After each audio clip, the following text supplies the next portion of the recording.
illegal settlers singi mathakta akan action lawkhalagani ZUF Jelerong Purupki area the illegal oina popi thaba amadi gari chathok chasin tawriba amasung structure kaya sajilakliba illegal settlers singi mathakta Jelarong United Front ZUF na akan action lawragani hairi ZUF na thadorok pas jeron amada Jelerong ipai puna thambira malam khai manung da maru oina Kangpokpi district Saparmaina subdivision ki manung channa lairiba Wafung village Langkhongmong area da popi thadana amadi illegal settlers sing ki thabuk thoram sing lepnaba mamang da kayar hanna khangalaba su wafam asibu thawoidana illegal poppy cultivation tawriba amadi illegal oina structure kaya sajilakliba amadi gari kaya sathok chasin tawriba singi mathakta kan action lawkhalagani hairi Jelerong ipai puna thambiram ba territory manung da poppy yauna lau singu bagi thabuk tawba makhoibu saugatpa sing yum kai saduna khunda silakpa sing athopa matamda masana khangna khudakta tokpana loinana masa khangna Jelerong territory manung dagi handokhigadabani haina su aroibu oina warning tawragli wafam asi thawoidaba singi mathakta makha tabu warning tawdana makoi gi mathakta kan action lawragani hairi serolasine makha taradun Jelerong ipai puna thambira malam khai manung da inchi amagi lam khopsilakpa yaroi leiriba resourcing munba amadi namdana lawnaba honarakpa yaroi Jelerong United Front na ipai puna thambira malam khai manung da illegal oina khundarakpa amadi illegal refugee khuding maktak thoknaba akan ba thabuk lawkhatuna sapsaba lamgi mapu oibagi hakadu Jelerong miyamda hanjilhanna honargani Jelerong miyamna matam pombada ipai puna thambiram ba lam heritage sing community asigi tungi mirolgi damakta ningthina ngak senduna thamgani haina su serol asina makata na phungduragli India asi dharam salana te illegal immigrants sing mikhal la saruk yaba yoholloi Amitshah illegal immigrants sing ki matang de India lenga ki wasak Manipur da su sapsana tham goina pangthok haningi Bihar mikhal gi election rally the Union Home Minister Amitshah na India asi dharam salama na telebak asigi mikhal da illegal immigrants sing foreigner amata laiba asigi mikhal da vote hataba amadi mirep oiba BJP yaroi haina phungdokre Thasigi taruk-tagi hauraga tangkak na November taraga mathoita pangthokaduru Bihar State Assembly mikhalgi damakta political parties na vote khombagi akan bathabuk sa thanarakpaga loina BJP amasung opposition Congress yauna atai parties ngi marakta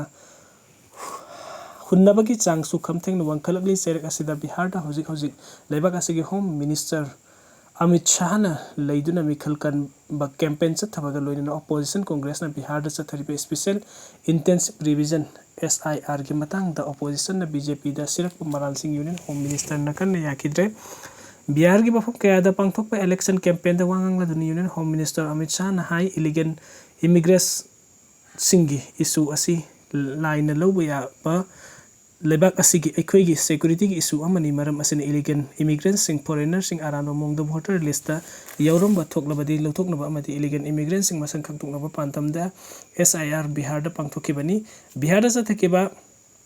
SIR aduda Bihar gi voter list gi miyoi lakh humpuga manga lawthokpu ngamki masigi manung da miyoi lakh kuntraga manga di hanana voter list da yauduna mikhal kaya da vote hatharamlaba ngaktani illegal immigrants sing foreigners sing lebak asigi mikhal da saruk yahandaba haibasi BJP ki pandamni masi lebak asigi damaktani ekoi Bihar miyam da hangingbu hangdi voter list illegal immigrants sing gi maming yauram labadi adumak yohangadra haiba wafam asini opposition illegal immigrants sing bu makoi gi vote bank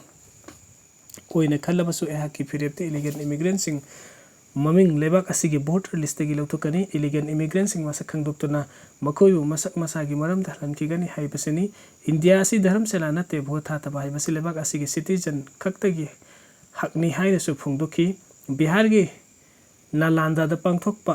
mikhal gi rally da wangang da Amitshah na Congress losingba Rahul Gandhi amasung RJD Chief Lalu Prasad Yadav illegal immigrants sing bu protection piba miyoi sing ni Bihar da Bangladesh ta gi sangsilakpa miyoi sing makhoina protection piduna lairi haina maral siraduna illegal immigrant masak khangdokpa makhoibu voter list gi lawthokpa amadi maram da halhan bahaibasi Prime Minister Narendra Modi gi wasakni Gautam Buddha gi poknapam oiriba mafam Nalanda asi ngasi aihakna Bihar gi miyam da hairipa madudi karigumba state asida India lengak laklabadi illegal immigrant khuding makhoina lakhiba mafam aduda amuk halangani amoramda Bihar da satharkeba SIR gi thabuk loisinkhibage mari lenina Patna October 5 da pangthokpa press conference da Chief Election Commission Ganesh Kumar na Bihar da voter lakh nifuga tare lawthokiba adu foreign illegal immigrant kaya yoromba amadi laikhidraba voter kaya gi maming yauduna leramba thengnabagini voter list gi lawthokiba sing adu masa leitraba miyoi Indian citizen nataba amadi mafam kaya da voter list maming yoromba aduga masana permanent oina atopa mafam amada laikhraba singni masida data electronic registration officer ERO sing lai haina loina laibak asigi state taraga nithoi amasung union territory sing da special intensive revision SIR sathakibani haina lawthokibani political commentator kharna pause asida phongdorpadagi SIR asi manipur gi oinadi yamna maru oi state asida border state am oibana sahi kaya gi mamangdagi yumthangnana laibak Myanmar dagi amadi Bangladesh dagi illegal immigrants sing singsilakpagi asobu issue amma leiriba mafamni maram asina kumja 2027 da state ki assembly mikal pangthokadorba asigi mangoinana manipur da su SIR asi tauba chumgani union home minister Amitshah Bihar Mikhal gi campaign laibak asigi Mikhal sing the illegal immigrants sing foreigners sing saruk yaba yaroi India lengak na laibak asigi voter list gi illegal immigrant khuding mak longthoktuna masagi maram da halangani haina phongdokiba wa taramna ui laibak asigi Mikhal da vote hathabagi hak supnagi laibak asigi citizen khaktagi ni haina phongdokiba achumbo wafam ama oi BJP lengak na kadai phawa tabuk to onthorakpage haiba adudi yengba tabani haina su political commentator singna phongdoragli loinen illegal immigrants singi matang de India lenga ke wasak manipur da su sapsana thabuk koina pangthok hani haiba wafam su thamlagli matang sida ningsing baya badi kumja 2022 da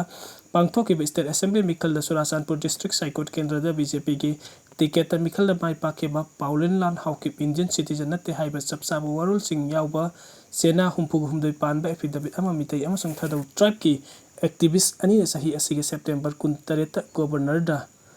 pisin ki badam mahaku MLA degi disqualify tawna bataksin balai ki bani kuki amadi nagana chingilam sing makhoi makhoi gi mapa mapu gi lamding ye padagi kokai lokai na kadare kangpokpi technopal santet kuki ipa ipu gi lamni ke LLA kuki amadi naga sing chingilam sing makhoi makhoi gi mapa mapu gi lamni ye na padagi kokai lokai na kadare kuki miam gi separate administration gi demand Churasanpur district tagi oiba demand amagi mawong da NNCN IM gi deputy Prime Minister Lieutenant General BS Atemna handak phongdokiba wafam kuki gi historical cultural narrative pu lana lamjing bani haina kuki liberation army led khulun KLL na kanayaning da phongdorakli KLL na thator paserol amada NNCN IM gi ato kilonser asina phongdokiba wafam asima kuki gi historical amasung territorial complexity bu ikai khumnadaba amadi hauzik manipur da thokliba conflict asisu hena sathi hena bathongni kuki miam gi separate administration gi demand asi principle of territorial integrity amasung right to self determination da yumpham oidana tawba demand ni ekhoi gi ipa ipuna thambiramba territory nampu the state of manipur gi saruk amma ohen ki bani haina su claim tarokli propose tawriba Greater Nagaland gi matang da kuki administration gi manung da leiriba akaknaba tangkul territory khara leiriba sigi matang da reciprocal dialogue tawsi haibagi masigi damakta thonglaung hangduna thamli amadi ekhoi masel marakta ipai pura thambiramba lamkhai gi matang da amana amabu ikai khumnaba amadi recognition tawnaba mathautai ukrul mau amasung senapati da ekhoina ekhoigi ipai pugi lamsing manghandana thamgani haibagi wakhalon ekhoida leite adubu kangpokpi Sadar Hills amasung Technopal Santen kuki ipai pugi lamni haibasi constitution na record na sakini haidi kuki miam ki ipai pugi lamkhai da sayena ba ama thokalakliba asi kumjari singam samapan maudrag ni thoi maudrag humdoi da NNCN IM na kuki miam gi mathakta sathakiba ethnic cleansing na thokan kibani kuki khul kaya mai thaduna manghan ba misam miam hat patu patawbadagi mayum thadoktuna kuki mioi lising kaya senaki amaramda kuki na hana leiramba mafam singda thopa community sing kunda silakpadagi kuki gi lamkhai da sayena ba asi tholakhibani haina su ke LL na makhata na phungdoragli mafam amada hektada transport harakpada thabuk tawningdaba mioi adudi thabuk tawdabani hena phai DC Rajkumar mahiro sing masagi mathaudang ningthina lawraba matamda chawkhatpa leibak ama oiba ngamgani isana pamjaba changlakhiba professional field ama bu mafam ama hektada transfer tharakpada thabuk tawningdaba mioi adudi thabuk tawdabani hena phai haina Imphal West ki deputy commissioner Mayang Lambam Rajkumar na phongdokre wafam asi edu Grid Quota Coaching Center na senduna marirak suba state level Maths and Science Competition 2025 ki makok thongba tarakraba mahiroi singi mana mathung yengthokpaga loina NEET UG 2025 da kalakkiba candidate singbu taramna okpaga mari leina pangthokpa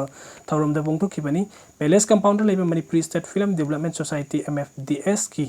auditorium hall da pangthokiba thauram adu da Manipuri University ki Department of Southeast Asia Studies ki Ichaudi Professor Chinglen Maisnam Zenimski Medical Superintendent Dr. K.S. Lokeswar Amadi Learning Solution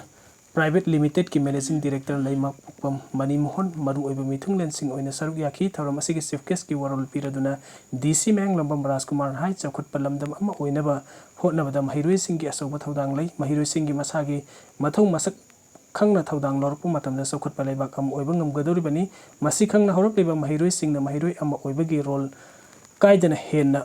hotnaraktuna afaba chawkhat palaibak ama oinaba hotnasi hairaduna isana pamjana chatningba sinfam aduda mafam ama hekta transfer thaduna thabuk tawningdaba miyoi adudi thabuk tawdabani hena phai isana tawriba thabuk adu mapung phana tawba ngamnaba mahiroi oiringai matamdagi hotnagadabani haiki